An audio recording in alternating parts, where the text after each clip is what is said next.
جلسې متعلق زه دا وایم چې څومره چې عمران خان سوات له عزت ورکو او د هغه د سوات دپاره یو وزیر اعلی مقرر کو په دې وجه به د سوات خلک د هغه داسې استقبال وکړي چې هغه به یاد ساتي.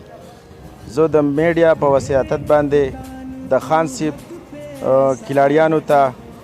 د مټې تحصیل خلکو ته څوک چې دا اوري د تحریک انصاف غړي زه هغو ته دا وایم چې دا جلسه به موږ انشاءالله دومره کامیابو چې د پاکستان په تاریخ کې به یو ښه جلسه وي او د مټې نه به موږ د عوامو سمندر وباسو. انشاءالله تعالی دومره خلک په جوش خروش کې دی چې یقین مې نه راځي چې دی به اګراسي ګراونډ ته ورسي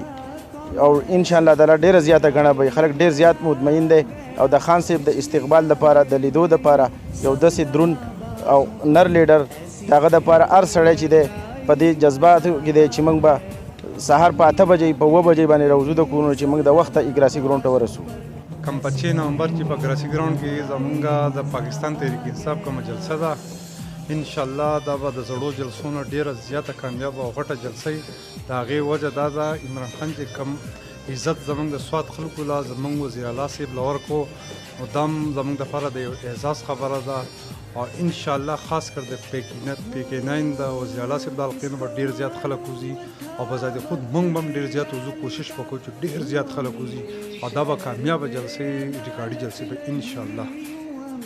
موږ دا وایو چې موږ پرون هم یو ټول راجمع شوو د ابرو نه د 3 دی شو چې موږ دا پلانینګ کوو چې څومره په ګڼه په غټ تعداد سره موږ لاړ شو او خان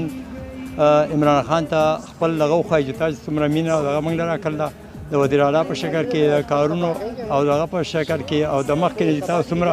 زمونږ د عوام دپاره او د غریب دپاره څومره 30 کاله څومره محنت او دا کړلی اوس تاسو وزیر اعظم شئ او په هغې